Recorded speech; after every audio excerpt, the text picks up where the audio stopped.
One of the best rivalries in all of college football returns on Saturday for the first time since 2011, a game Texas would win in the closing moments. When Texas A&M left to join the SEC, the rivalry died and looked like it was never coming back, with finger pointing from both sides as to why they no longer played each other. No one had a good answer, and while the programs would put egos aside to play basketball and baseball against each other, when it came to football, it did not look like it would ever come back.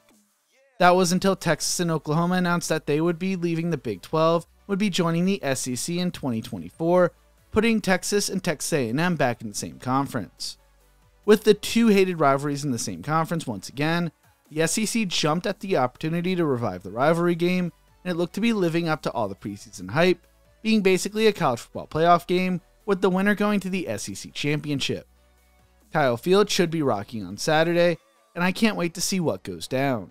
This is the history of the Lone Star Showdown, and why Texas and Texas A&M hate each other. But before we get into this, if you enjoy college football content like this, make sure to leave a like and subscribe. Also, let me know what your favorite rivalry is in college football in the comment section below. Before we get into the rivalry, let's meet our two teams. Texas began playing college football in 1893 and has become one of the best programs in college football history, with an all-time record of 953, 392 and 33, is second in bowl game appearances with 55 bowl games, fourth in bowl wins with 29 bowl wins, and won 27 Southwest Conference titles before the conference collapsed, leading to the creation of the Big 12 Conference. They have won 4 national titles and have won 33 total conference titles, winning 4 Big 12 titles while they were members there. They play their home games at Darrell K. Royal Texas Memorial Stadium, which has a capacity of over 100,000 people, which is the second largest stadium in the state of Texas. Can you guess who plays in the biggest stadium? Wink, wink.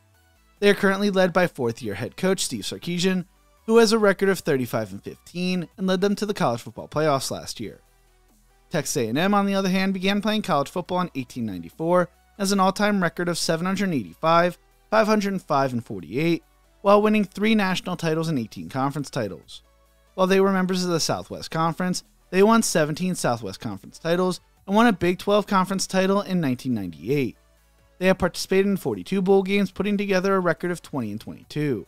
They joined the SEC Conference in 2012 during the chaos of conference realignment back in the early 2010s, leaving Texas in the Big 12. When they joined the SEC, A&M was viewed as a sleeping giant that could compete for national titles down the road if they hired the right head coach.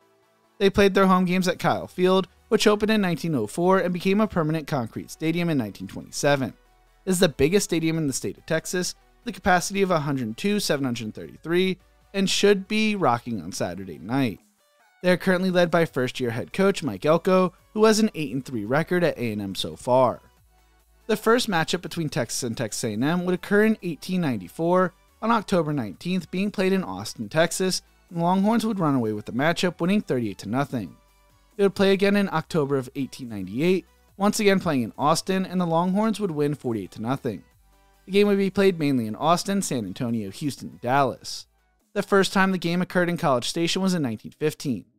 Texas would dominate the early part of the rivalry history, winning the first 7 matchups, and Texas A&M would not score until the 9th matchup in the series, a game they would also pull their first win out of in series history. They would begin playing on Thanksgiving Day or Thanksgiving weekend in 1900. In 1908, the Texas's student newspaper would write, "We can lose to everybody else, but that we must defeat A&M has been a long sentiment here, and it is the same on the farmer side of the fence." After the 1911 game, the two schools would not meet again until 1915, due to Texas claiming that Texas A&M played dirty under coach Charlie Morin. When Texas and Texas A&M became charter members of the Southwest Conference, their rivalry would be renewed. When the series returned, the winner would flip-flop as home teams pulled out the win until 1921, when the game ended in a tie. In 1922, A&M got their first win in Austin since 1909. Texas would pull off their first win in College Station ever in 1923. The 1921 game would also coincide with the state's first radio broadcast of the game. In 1933, the rivalry lore claims that UT students attempted to light Texas A&M's bonfire early. The battalion's November 22, 1933 story only identifies the culprits as college radicals and says though a fire was sparked, Aggie cadets successfully doused it. The bonfire burned as planned on November 29, 1933. In 1948, Texas students would borrow a plane and flew over the A&M campus, dropping gasoline and flares in an unsuccessful attempt at lighting the A&M's bonfire once again. From 1940 to 1983, Texas would dominate the rivalry, putting together a record of 36-7-1 over the Aggies, winning 10 straight from 1957 and 1966. In 1984, the Aggies would go on their own winning streak, winning the next 6 straight matchups and 10 of the 11 matchups played between 1984 and 1994. From 1995 to 2005, Texas would win 9 of the 11 matchups, never having back-to-back losses. In 2006, Texas A&M would put together their first winning streak in the series since 1994, but Texas would win 3 of the final 4 matchups in the rivalry before A&M decided to leave for the SEC, ending the rivalry. Texas would win the final game in the series up until this week when senior kicker Justin Tucker hit a 40-yard walk-off field goal, giving the Longhorns the 27-25 win. The final game in the rivalry would take place on November 24, 2011, and Texas would end the rivalry with a 76-37-5 record over A&M. While the two teams would not meet on the football field, the rivalry continued in other sports like basketball and baseball. The questions always were, who decided to end the rivalry? Back when Tom Herman was head coach of the Longhorns, he said, "We've reached out and tried to play them in the past, and it really didn't go well. I know within our program we would love to play Texas A&M."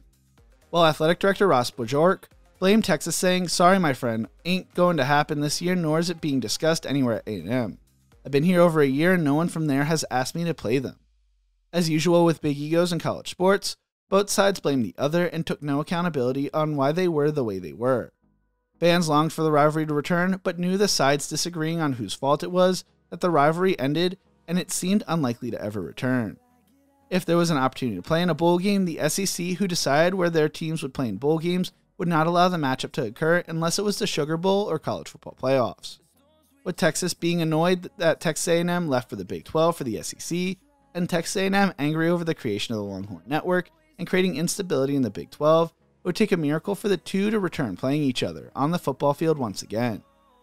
That miracle would occur when it was announced that Texas and Oklahoma would be leaving the Big 12 to join the SEC a few years back. With both schools returning to the same conference, the SEC jumped at the opportunity to bring back the Lone Star Showdown, being played on Thanksgiving weekend. The game would earn a new title sponsor in Cotton Holdings, with founding and CEO of Cotton saying, "Growing up in Texas, the rivalry between the University of Texas at Austin and Texas A&M University was legendary. Since founding Cotton, it has always been a dream of mine to see our brand represented in this series. We are proud to support these two great universities and extremely honored to serve as the title sponsor for the Lone Star Showdown and the return of their historic rivalry." Heading into the season, this game was hyped up to the nth degree, and it looked like the matchup could live up to the hype, with the winner of the game earning a spot to play in the SEC title game and most likely the college football playoffs. The environment should be crazy, the game should be crazy, and it is amazing a classic like the Lone Star Showdown returns after being gone for over a decade. What do you think? What is the best college rivalry played on Thanksgiving weekend? Let me know in the comment section below. If you enjoyed this video, make sure to check out one of my other videos YouTube thinks you will love right here. Thank you so much for watching, and as always, remember to embrace the grind.